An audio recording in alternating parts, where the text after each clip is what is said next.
400 wicket শিকারী বাংলাদেশের cricket তারকা মুস্তাফিজুর রহমানকে নিয়ে ভারতের হিন্দুত্ববাদী রাজনৈতিক গোষ্ঠী যে হুমকি ধামকি দিল এবং ভারতীয় ক্রিকেট বোর্ডের নির্দেশে ভারতে অনুষ্ঠিত হওয়া ক্রিকেট দুনিয়ার সবচেয়ে বড় লিগ আইপিএল থেকে বাদ দেওয়া হয়েছে তাকে।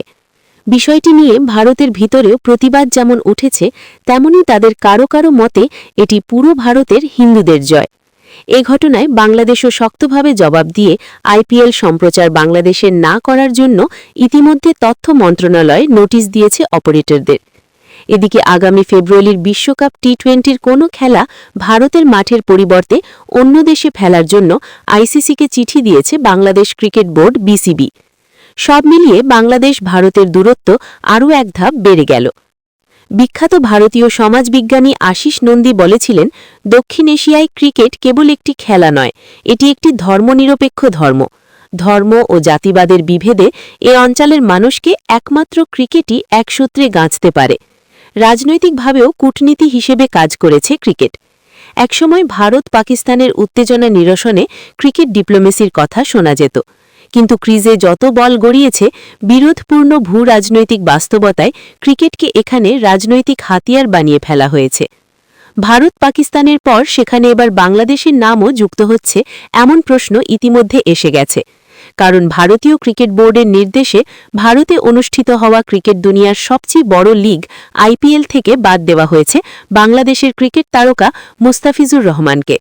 এই ঘটনায় ভারতে ফেব্রুয়ারিতে অনুষ্ঠিত হতে যাওয়া টি-20 বিশ্বকাপে বাংলাদেশি ক্রিকেটারদের নিরাপত্তা নিয়েও প্রশ্ন উঠেছে। ভারতে হিন্দুত্ববাদী রাজনীতিরও অন্যতম হাতিয়ার হয়ে উঠেছে ক্রিকেট, যে কারণে পাকিস্তানের ক্রিকেট নিয়ে ভারতের হিন্দুত্ববাদী রাজনৈতিক গোষ্ঠী যে মনোভাব প্রকাশ করে, মুস্তাফিজের ক্ষেত্রেও তেমনটি দেখা গেল। বাংলাদেশের মুস্তাফিজুর রহমানকে আইপিএল থেকে বাদ দেওয়ার সিদ্ধান্তকে স্বাগত জানিয়েছেন ভারতের সরকারি দল বিজেপির নেতা ও হিন্দুত্ববাদী ধর্মগুরুরা। তাদের কারো কারো মতে এটি পুরো ভারতের হিন্দুদের জয়। আইপিএলের নিলামে 9 কোটি 20 লাখ রুপিতে মুস্তাফিজকে দলে ভিড়িয়েছিল বলিউড অভিনেতা শাহরুখ খানের দল কলকাতা নাইট রাইডার্স বা কেকেআর। তবে টুর্নামেন্ট শুরুর আগেই দলটি থেকে তাকে বাদ দেওয়ার নির্দেশ দিল বিসিসিআই। অথচ গত মাসে আইপিএলের নিলামে মুস্তাফিজকে নিয়ে রীতিমতো কাড়াকাড়ি পড়ে গিয়েছিল, যদিও তখন থেকেই আলোচনা তৈরি হয়েছিল যে মুস্তাফিজ আদৌ এবারের আইপিএলে খেলতে পারবেন কিনা। হিন্দুত্ববাদী কিছু সংগঠন ও নেতাদের কেউ কেউ তাকে বাদ দেওয়ার দাবিও তুলেছিলেন। এমনকি মুস্তাফিজকে বাদ না দিলে খেলার পিচ নষ্ট করে দেওয়ার হুমকিও দেওয়া হয়েছিল। মুস্তাফিজকে দলে নেওয়ায় বিজেপি নেতাদের কাছ থেকে শাহরুখ খানকে গদ্দার তকমাও শুনতে হয়েছে। 24-এর গণ-অভ্যুত্থানে শেখ হাসিনার পতন ও ভারতে পালিয়ে যাওয়ার পর থেকে দেশটির সঙ্গে কূটনীতিক সম্পর্কের অবনতি হতে থাকে বাংলাদেশের। গত 1.5 বছরের ঘটনাপ্রবাহ দুই দেশের মধ্যে কূটনীতিক, বাণিজ্যিক, সাংস্কৃতিক সম্পর্ক কতটা তলানিতে তা কারও অজানা নয়। সংখ্যালঘু নিপীড়নে বিশ্বের অন্যতম সমালোচিত দেশ ভারতে একই সময় একের পর এক সংখ্যালঘুদের উপর আক্রমণের ঘটনা ঘটছে। সেটিকে আরও বাড়তে দিয়ে প্রতিবেশী দেশের সংখ্যালঘু ইস্যু নিয়ে অপরাজনীতিতে মেতে আছে হিন্দুত্ববাদী কিছু সংগঠন। এ নিয়ে ভারত একের পর এক যে নৈরাজ্যপূর্ণ পরিস্থিতি তৈরি করছে। বাংলাদেশের 3 বারের প্রধানমন্ত্রী ও অপুষহীন নেত্রী হিসেবে খ্যাত খালেদা জিয়ার মৃত্যুতে শেষ শ্রদ্ধা জানাতে বুধবার ভারতের পররাষ্ট্রমন্ত্রী এস জয়শঙ্কর বাংলাদেশ সফর আসেন।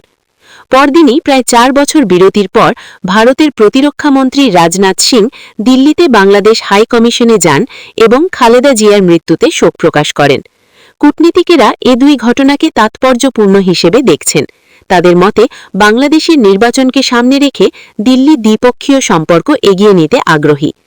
তাহলে এমন বাস্তবতায় কেন মুস্তাফিজকে বাদ দেওয়ার নির্দেশ এলো? ভারতের ক্রিকেট তারকাদের কারো কারো বক্তব্য, নিশ্চয়ই ওপর মহলের চাপ থেকে মুস্তাফিজকে বাদ দেওয়ার এমন সিদ্ধান্ত হয়েছে। তাহলে কি মুস্তাফিজ ইস্যুতে ভারত বাংলাদেশ কূটনীতিক সম্পর্কের টানাপড়ন আরেকটা পর্যায়ে প্রবেশ করল? সেটি ঘটলে বলতেই হয়, দুই প্রতিবেশী দেশের জনগণের সম্পর্ক, যোগাযোগ, ব্যবসা বাণিজ্য, কৃষি উৎপাদনের স্বার্থে বাংলাদেশ ভারতের সম্পর্কের উন্নতির বিষয়টি আরও অনিশ্চয়তার মুখেই পড়তে যাচ্ছে। খেলার সঙ্গে রাজনীতি যুক্ত হলে তাতে খেলারই ক্ষতি হয়। বাংলাদেশে আইপিএলের জনপ্রিয়তা এবং এর বাণিজ্যিক প্রভাব বহুমুখী। ক্রিকেট পাগল দেশ হওয়ার কারণে ভারতের বাইরে আইপিএলের অন্যতম বড় বাজার হল বাংলাদেশ। রাজনৈতিক কারণে মুস্তাফিজকে বাদ দেওয়ার বিষয়টি বাংলাদেশের জনগণ কোনোভাবেই ভালোভাবে নেবে না। ক্রিকেট প্রেমীদের আরও বেশি ক্ষুব্ধ করবে। এর ফলে আইপিএল থেকে বাংলাদেশি দর্শকেরা মুখ ফিরিয়ে নেবে। ইন্ডিয়ান প্রিমিয়ার লিগ থেকে বাংলাদেশের পেসার মুস্তাফিজুর রহমানকে বাদ দেওয়ার ঘটনা ঘিরে দুই দেশের মধ্যে নতুন যে অস্বস্তি তৈরি হয়েছে, সেজন্য ভারতীয় কর্তৃপক্ষের তীব্র সমালোচনা করেছেন ভারতীয় কংগ্রেসের নেতা শশী থারুর। তিনি একটি এক্স পোস্টে লিখেছেন, এতে আশ্চর্যের কিছু নেই। এই বিব্রতকর পরিস্থিতি আমরা নিজেরাই ডেকে এনেছি। মুস্তাফিজকে বাদ দেওয়ার সিদ্ধান্ত অপ্রয়োজনীয় ও অযৌক্তিক আখ্যায় শশী থারুর ইন্ডিয়ান এক্সপ্রেসকে বলেন, বাংলাদেশ পাকিস্তান নয়। বাংলাদেশ সীমান্ত পরিক্রম করে সন্ত্রাসী পাঠাচ্ছে না। পরিস্থিতি মোটেও তুলনাযোগ্য নয়। উগ্রবাদীদের হুমকির মুখে ভারতীয় ক্রিকেট বোর্ড বিসিসিআই সচিব দেবাজিৎ সাইকিয়া শনিবার জানান, মুস্তাফিজকে বাদ দিতে কলকাতা নাইট রাইডার্সকে নির্দেশ দিয়েছে তারা। পরে কলকাতা নাইট রাইডার্স আনুষ্ঠানিকভাবে এই বাঁহাতি পেসারকে বাদ দেওয়ার ঘোষণা করে। 2026 টি-20 বিশ্বকাপ যৌথভাবে হবে ভারত ও শ্রীলঙ্কায়। আগামী 7 ফেব্রুয়ারি উদ্বোধনী দিন কলকাতার ইডেন গার্ডেন্সে ওয়েস্ট ইন্ডিজের বিপক্ষে ম্যাচ দিয়ে বিশ্বকাপ অভিযান শুরু করার কথা বাংলাদেশের। গ্রুপ পর্বে বাংলাদেশের পরের দুটি ম্যাচও হবে একই মাঠে। শেষ ম্যাচ খেলবে তারা মুম্বাইয়ের ওয়াংখেড়ে স্টেডিয়ামে।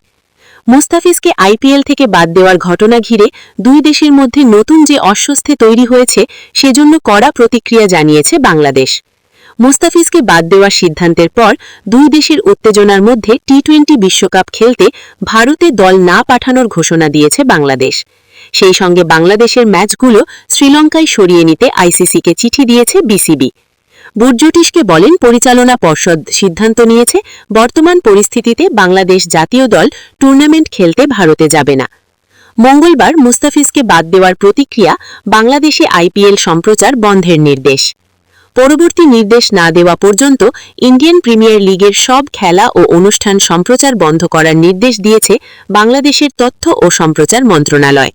মুস্তাফিজুর রহমানকে আইপিএল থেকে বাদ দেওয়ার প্রেক্ষিতে জনস্বার্থে এই আদেশ জারি করা হয়েছে বলে উল্লেখ করা হয়েছে মন্ত্রণালয়ের সংবাদ বিজ্ঞপ্তিতে। এই সিদ্ধান্ত আন্তর্জাতিক ক্রিকেটে নতুন করে কূটনীতিক ও ক্রীড়া জটিলতা তৈরি করতে পারে বলে মনে করছেন সংশ্লিষ্টরা। ডেস্ক রিপোর্ট, বাংলার গেজেট।